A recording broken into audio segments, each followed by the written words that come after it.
kita boleh memulai ibadah kita, untuk kita boleh menaikkan rasa ucapan syukur kita. Mari Bapak Ibu Saudara kasih Tuhan, kita mau saat teduh sejenak. Oh haleluya Yesus Tuhan. Terima kasih Bapa atas kebaikan-Mu.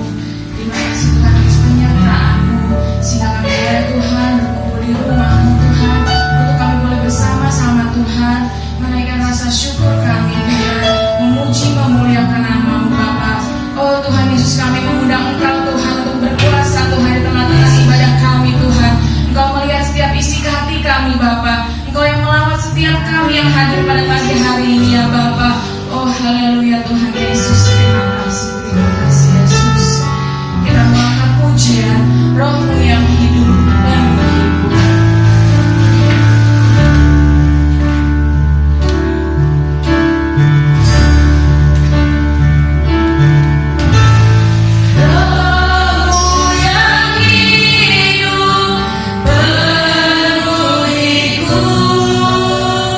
Mengalir dalam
puji-pujian akan kami naikkan. Engkau yang menjamah kami, Engkau yang melawat kami Tuhan. Engkau yang memimpin ibadah ini dari awal pertengahan hingga akhirnya.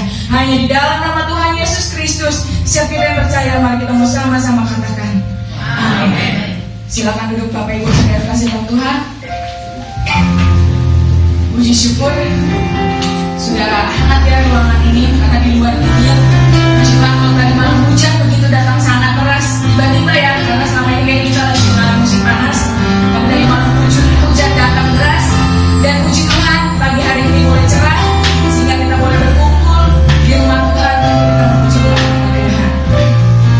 Saya mau bertanya kepada Bapak Ibu saudara kasih dalam Tuhan, siapakah orang atau pribadi yang berharga di hidup Bapak Ibu saudara kasih dalam Tuhan? Boleh dijawab di dalam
pertanyaan ini biasa ya. Kalau saya mau tanya, ada yang memiliki masalah? Gak usah dijawab, coba aja lagi dalam hati masing-masing.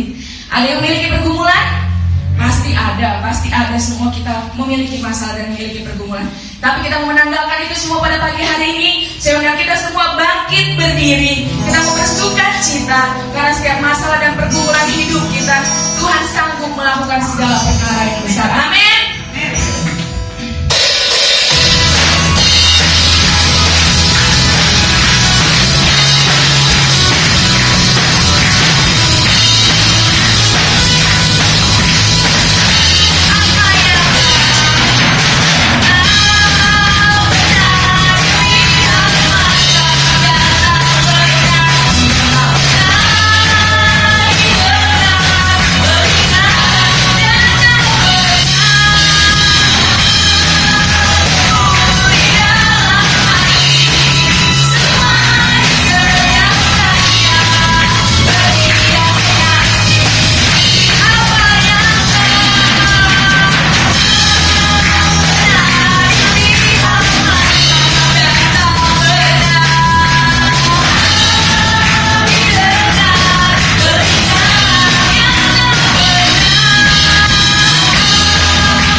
Kita sudah memuji, memuliakan namanya, sudah bersuka cita bersorak-sorai.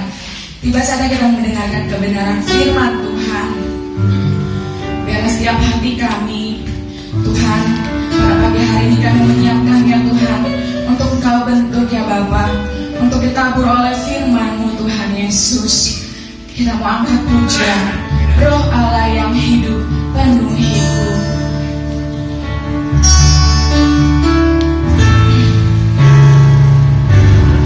Roh Allah yang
firman yang akan kami pelajari bersama-sama pada pagi hari ini membawa dan mendorong dalam hidup kami untuk kami senantiasa hidup di dalam kebenaran.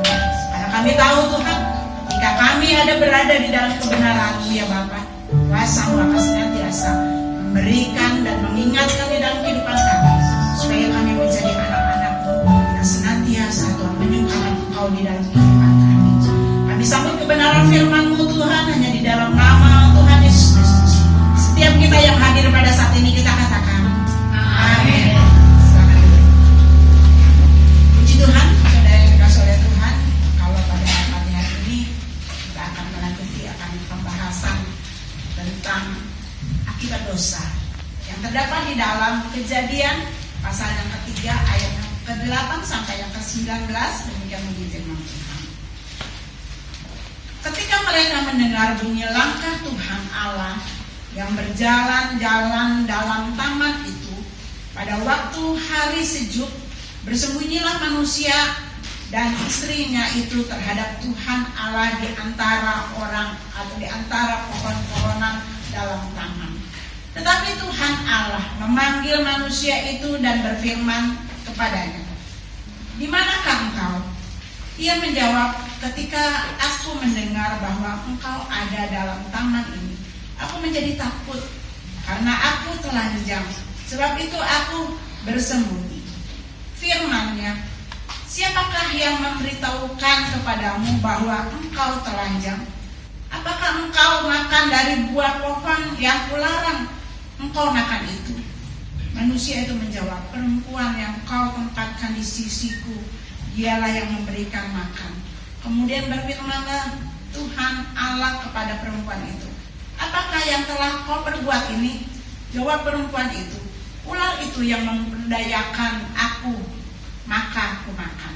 Lalu berfirmanlah Tuhan Allah kepada ular itu, "Karena engkau berbuat demikian, terkutuklah engkau di antara segala ternak, di antara segala binatang hutan.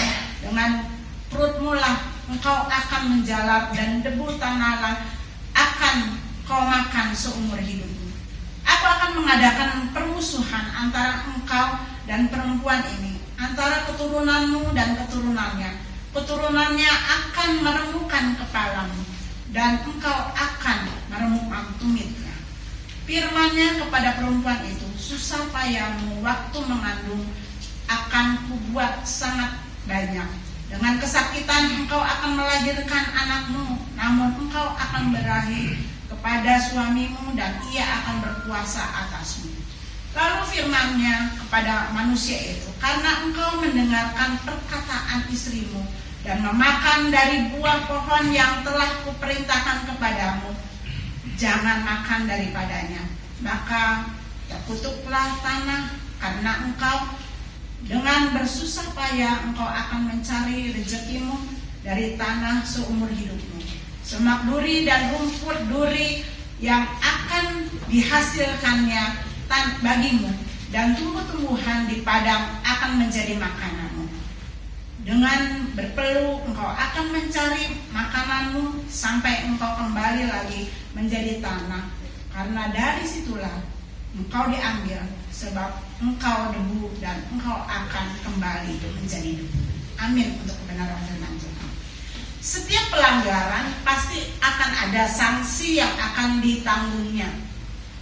Beberapa waktu yang lalu, Bapak Gubernur kita, yaitu Gubernur Jawa Barat yang bernama Bapak Ridwan Kamil, ya, dia telah mengeluarkan satu aturan di dalam kehidupan kita, ya, bahwa agar masyarakat Jawa Barat itu tidak terkena COVID, dan dia mengeluarkan satu aturan di mana siapapun kita yang keluar dari rumah kita harus mengenakan masker, ya, untuk kepentingan kita, bukan untuk kepentingan Bapak Gubernur, ya, tapi untuk kepentingan kita agar kita tidak terkena COVID, ya, saudara yang kasih oleh Tuhan. Dan barang siapa yang melanggar, ya, akan disiplin yang diberikan atau aturan yang diberikan itu, dia akan dikenakan disiplin, yaitu bagaimana kalau mereka yang pada saat itu dijumpainya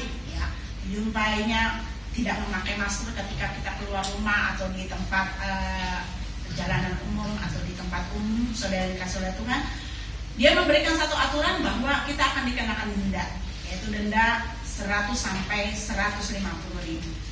Hal tersebut saudara agar masyarakat Jawa Barat itu disiplin dalam menggunakan nas, tidak hanya di Jawa Barat, di Jakarta dan di mana-mana pun ya akan ada yang namanya sanksi. Pembacaan firman Tuhan kita pada pagi hari ini itu merupakan satu sanksi yang Tuhan berikan kepada Adam dan Hawa ketika mereka tidak melakukan akan aturan yang Allah berikan di dalam kehidupan mereka. Karena pada saat itu Tuhan berfirman kepada manusia, semua pohon yang ada di Taman Eden ini boleh kamu makan, kecuali satu, yaitu buah pengetahuan baik dan jahat, tidak boleh kamu makan. Saudara kasih oleh Tuhan, karena ketidaktaatan Adam dan Hawa pada saat itu, atau manusia pada saat itu, membuat mereka kena disiplin Allah. Mereka kena sanksi dari aturan yang Allah telah berikan di dalam kehidupan mereka.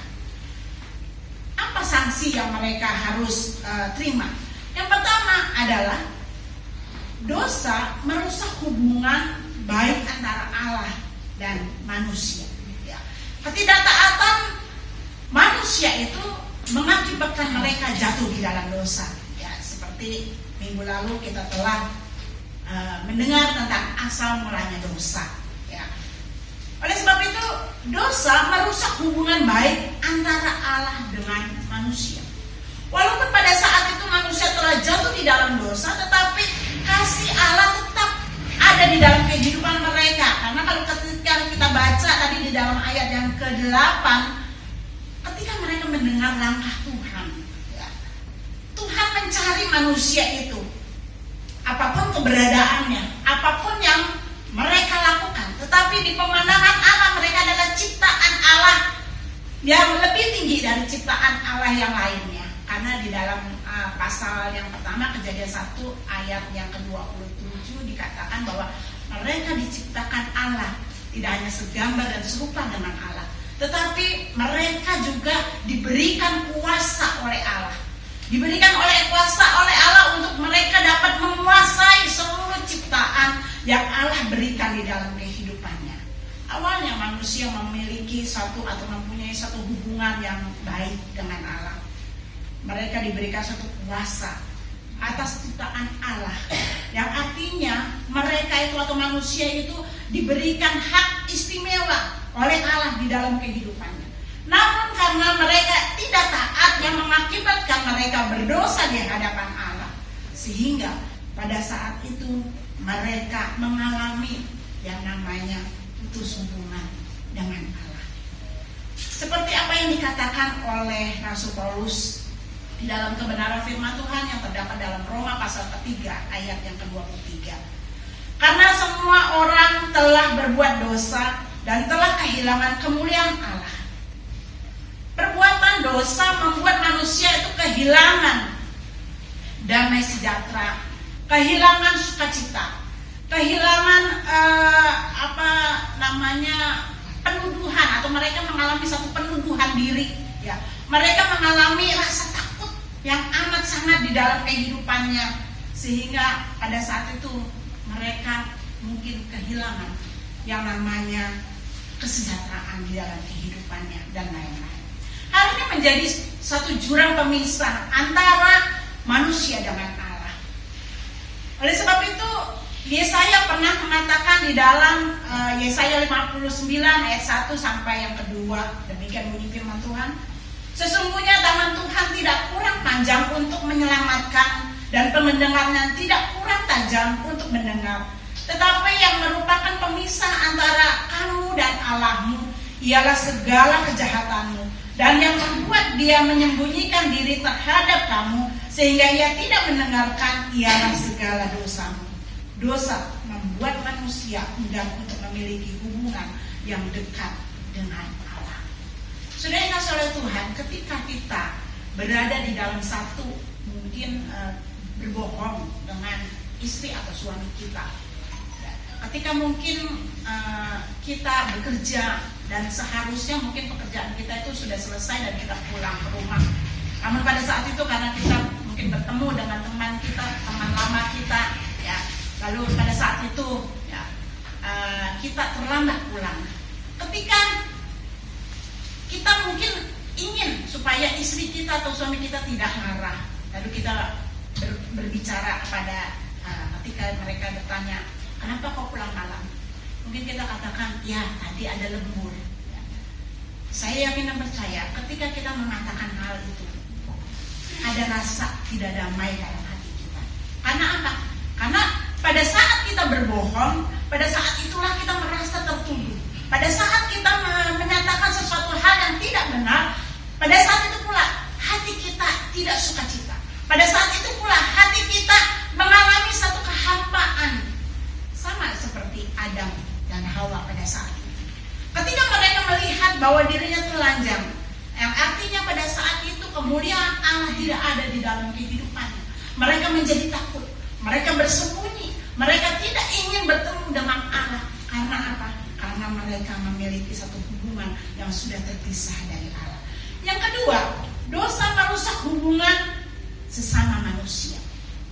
Kalau kita baca tadi di dalam pasal 3 ayat yang ke-11 sampai yang ke-12, ya, bagaimana Adam dan Hawa main salah-salahan, ya. Adam pada satu ditanya, itulah Tuhan karena istriku yang kau tempatkan di sini yang memujuk aku untuk aku memakan buah pengetahuan baik dan jahat. Padahal saudara yang saudara Tuhan, seharusnya Adam pada saat itu bersikeras untuk tetap memegang akan apa yang Allah perintahkan di dalam kehidupannya. Karena pada saat itu firman Tuhan diberikan kepada Adam, ya. Di dalam ayat yang ke-15 pasal yang kedua, di situ dikatakan Tuhan Allah mengambil manusia itu dan menempatkannya dalam Taman Eden untuk mengusahakan dan memelihara taman itu. Lalu Tuhan Allah memberi perintah ini kepada manusia. Semua pohon dalam taman ini boleh kau makan buahnya dengan bebas, tetapi pohon pengetahuan tentang yang baik dan yang jahat itu janganlah kau makan buahnya, sebab pada hari engkau memakannya pastilah engkau mati. Firman Tuhan ini tidak diutarakan atau tidak disampaikan ketika Hawa sudah hadir di sisinya. Tetapi firman Tuhan ini atau perintah ini, aturan ini diberikan kepada Adam sebelum Hawa diciptakan. Yang seharusnya yang memegang kendali di dalam peristiwa ini adalah Adam. Tetapi pada saat itu dia memberikan satu atau menyalahkan istrinya, bahkan menyalahkan Tuhan di dalam kehidupannya. Akibat dosa, manusia memiliki satu keegoisan yang sangat tinggi di dalam kehidupannya. Suka menyalahkan orang lain, tidak mau mengakui akan kesalahannya, tidak mau mengakui akan segala perbuatannya yang tidak benar di hadapan Tuhan. Yang ada hanya mau menuruti keinginan dagingnya yang ada di dalam kehidupannya, seperti yang firman Tuhan nyatakan di dalam Galatia pasal 5 ayat ke-19 sampai 21. Demikian bunyi firman Tuhan. Perbuatan daging telah nyata, yaitu percabulan, kecemaran, hawa nafsu, penyembahan berhala, sihir, perseteruan, perselisihan, iri hati, amarah, kepentingan diri sendiri, percederaan, roh pemecah, kedengkian, kemabukan, pesta pora, dan sebagainya. Terhadap semuanya itu, aku peringatkan kepada kamu, seperti yang telah kuperbuat dahulu, bahwa barang siapa melakukan hal-hal demikian, ia tidak akan mendapat bagian dalam kerajaan Allah. Saudara Tuhan, apa yang Allah firmankan kepada Adam itu nyata di dalam kebenaran firman yang kita baca di dalam Galatia. Karena di sini tadi dikatakan bahwa apabila mereka melanggar akan perintah Tuhan, mereka akan mati. Dan saudara Tuhan, mati secara rohani, tidak hanya mati secara jasmani. Kalau kita melanggar akan apa yang Tuhan perintahkan di dalam kehidupan kita, dan kita mengikuti akan keinginan daging kita yang seperti Rasul Paulus tadi katakan di dalam kehidupan kita akan memiliki keegoisan yang sangat tinggi. Kita tidak mau disalahkan. Bahkan kita lebih senang untuk melemparkan kesalahan kepada orang lain, mungkin di dalam satu keluarga, ya, dalam satu kehidupan keluarga kita lebih senang untuk kita ya mendapat skor, ya, mendapat skor menang, mendapat skor 1, 2, 3, ya, ketimbang kita kalah. Saudara yang kasih Tuhan, sering kali terjadi di dalam kehidupan rumah tangga kita, sering kali terjadi di dalam satu organisasi gereja, sering kali mungkin terjadi juga di dalam kehidupan kinerja kita.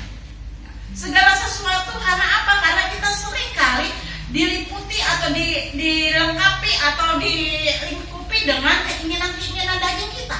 Yang ada di dalam kehidupan kita adalah keegoisan kita, yang sering kali timbul yang membuat kita tidak mau dipersanakan. Ya. Oleh sebab itu Tuhan katakan dengan jelas melalui Rasul Paulus, kalau kita berada di dalam keinginan-keinginan daging itu, dikatakan kita tidak akan mendapat satu bagian dalam kerajaan Allah. Saudara dan saudara Tuhan, hidup tidak benar di hadapan Allah itu dapat berakibat fatal di dalam kehidupan kita. Tidak hanya kita kehilangan damai, tidak hanya kita kehilangan sukacita, tidak hanya kita kehilangan satu hubungan baik antara kita dengan Allah maupun antara kita dengan sesama. Tetapi yang menjadi garis bawah di dalam kehidupan kita, kita kehilangan bagian dalam kerajaan surga. Jangan sampai itu terjadi di dalam kehidupan kita. Kita sudah bersusah payah, kita rajin beribadah, kita berkorban waktu untuk Tuhan, sampai suatu ketika nanti kita tidak mendapatkan bagian daripada kerajaan yang Allah sudah berikan di dalam kehidupan kita. Sia-sialah pengiringan apa yang telah kita lakukan. Oleh sebab itu kita harus hidup di dalam buah-buah roh. Buah-buah yang Allah inginkan di dalam kehidupan kita, kasih, sukacita, damai sejahtera, dan lain-lain. Terutama yang terakhir adalah penguasaan diri. Penguasaan diri dalam kehidupan kita itu adalah hal yang sangat penting di dalam hidup kita, supaya kita tidak memiliki satu keterikatan di dalam keinginan-keinginan daging di dalam kehidupan kita. Sama seperti Adam dan Hawa, mereka saling menyalahkan. Demikian juga kalau kita berada di dalam satu kehidupan kedagingan kita, kita pun akan saling menyalahkan satu dengan yang lain. Kita akan menganggap bahwa diri kita itu benar, tetapi itu tidak menghasilkan sesuatu hal yang Allah inginkan di dalam kehidupan kita. Ya. Oleh sebab itu, yang ketiga, dosa dapat juga membawa suatu penderitaan bagi manusia.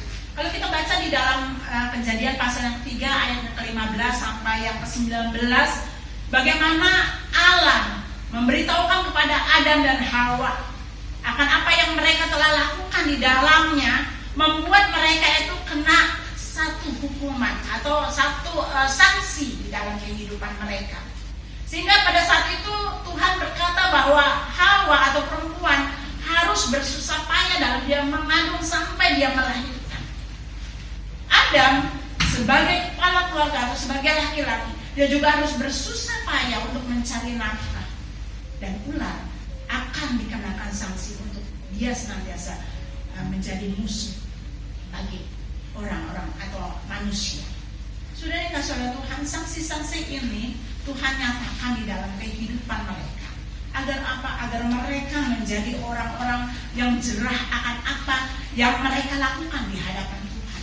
Bahwa ketidaktaatan itu, ya ketika kita lakukan di dalam kehidupan kita akan berakibat fatal di dalam hidup kita. Tidak hanya dalam satu situasi atau lingkaran di mana kita berada, tetapi juga pada masa yang akan datang.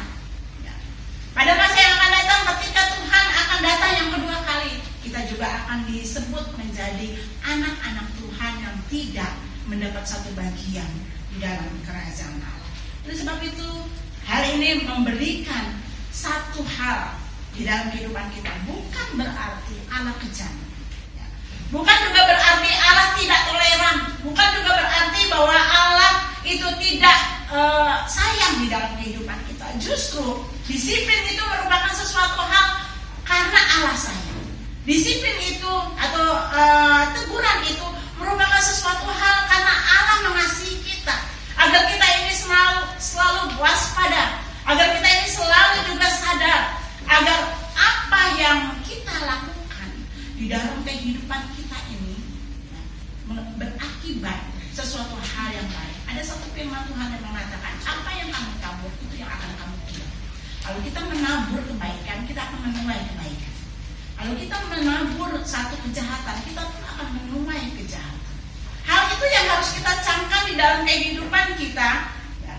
Karena Allah ingin supaya kita ini senantiasa menuruti akan apa yang menjadi perintah Tuhan. Ya, untuk melengkapi apa yang tadi saya ucapkan, yaitu kita akan membaca di dalam Galatia pasal yang ke-6 ayat yang ke-7 sampai yang ke-8, dan bunyi firman Tuhan. Jangan sesat. Allah tidak membiarkan dirinya dipermainkan, karena apa yang ditabur orang itu juga yang akan dituainya. Sebab barang siapa menabur dalam dagingnya, ia akan menuai kebinasaan dari dagingnya. Tetapi barang siapa menabur dalam roh, ia akan menuai hidup yang kekal daripada roh. Yang keempat, dosa atau upah dosa adalah maut. Yang terdapat di dalam Roma pasal yang ke-6 ayat yang ke-23, demikian bunyi firman Tuhan.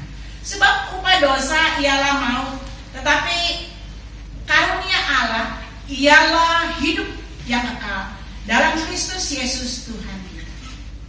Kalau kita tahu bahwa hidup di dalam dosa membawa maut di dalam kehidupan kita, hendaklah kita mau hidup di dalam kasih karunia Allah. Kasih karunia yang Tuhan sudah berikan di dalam kehidupan kita. Karena kasih karunia Allah itulah yang membawa hidup kita di dalam satu kekekalan. Firman Tuhan menasihatkan di dalam kita dalam Roma pasal yang ke-12 ayat yang kedua. Demikian bunyi firman Tuhan. Janganlah kamu menjadi serupa dengan dunia ini, tetapi berubahlah oleh pembaruan budimu, sehingga kamu dapat membedakan manakah kehendak Allah, apa yang baik, yang berkenan kepada Allah, dan yang sempurna.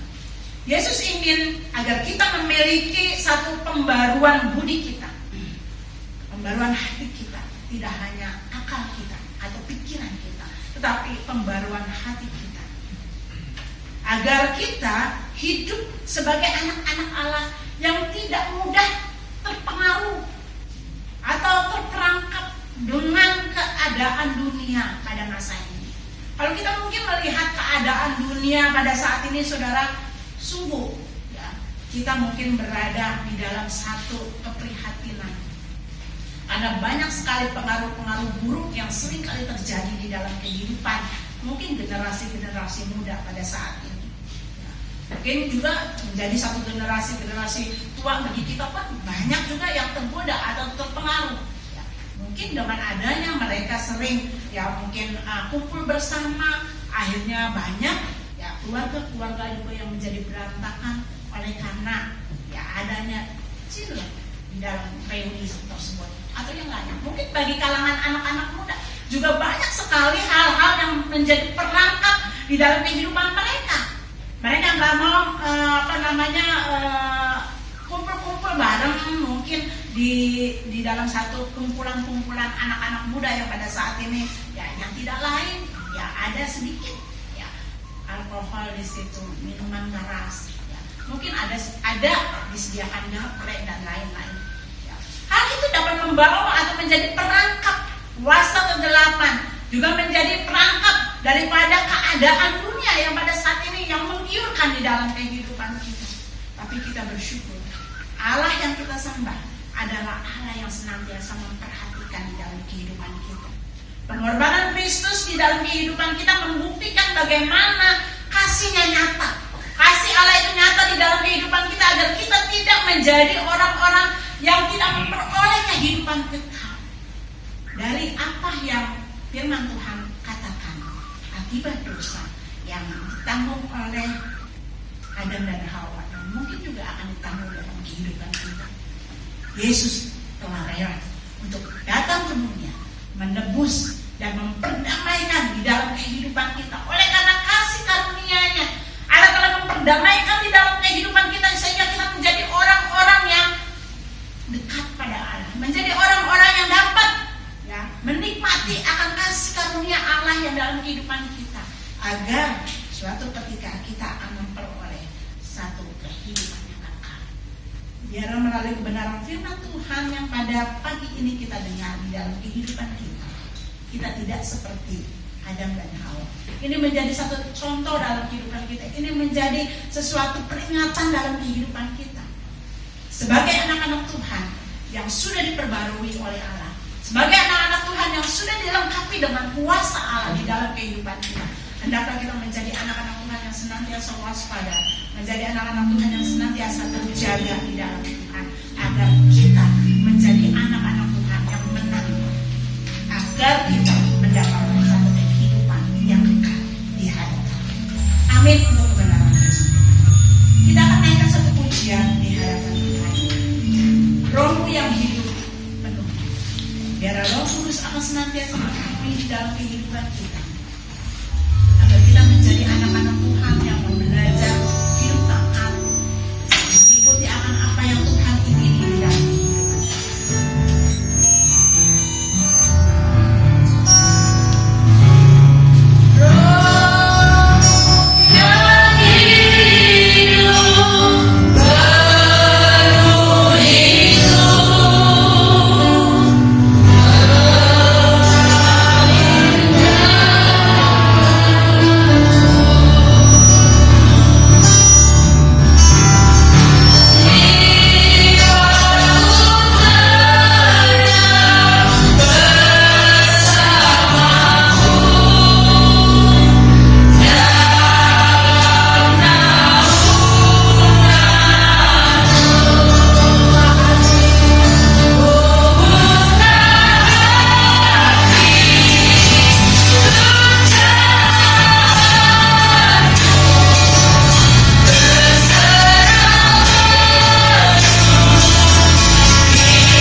Sekiranya cuma Tuhan ada yang sakit, hamba berdoa di dalam nama Yesus, Tuhan jamah dan Tuhan sembuhkan.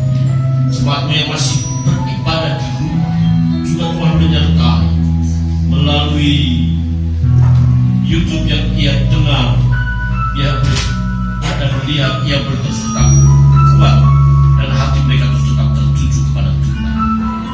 Berkati mata pencarian umat Tuhan. Bagi jemaat Tuhan yang belum mendapat pekerjaan, Tuhan akan memberikan pekerjaan. Bagi anak-anak yang akan melanjutkan sekolah dan kuliah mereka, juga Tuhan akan tolong. Tuhan cukupi dan biarlah mereka boleh sekolah dan kuliah dengan baik. Bapak, terima kasih. Berkati negeri ini dengan keamanan dan ketenteraman, sebab semuanya berdampak dalam kehidupan kami. Berkati pemimpin-pemimpin kami, Presiden kami Bapak Insinyur Joko Widodo, Tuhan berikan hikmat untuk mengatur negeri ini sehingga keamanan dan ketenteraman nyata dan perekonomian di negara ini semakin membaik. Bapak, terima kasih. Sebentar cepat akan kembali ke rumah mereka masing-masing. Namun sebelum mereka pulang, mereka akan memberikan persembahan bagi Tuhan. Berkati persembahan umatmu agar berarti untuk pelayanan di tempat ini, dan nama Tuhan di dalamnya dipermuliakan. Saudara-saudara, arahkan mata hatimu kepada Tuhan dan pulanglah dengan berkat Tuhan. Kiranya damai sejahtera dari Allah Bapa, kasih daripada Yesus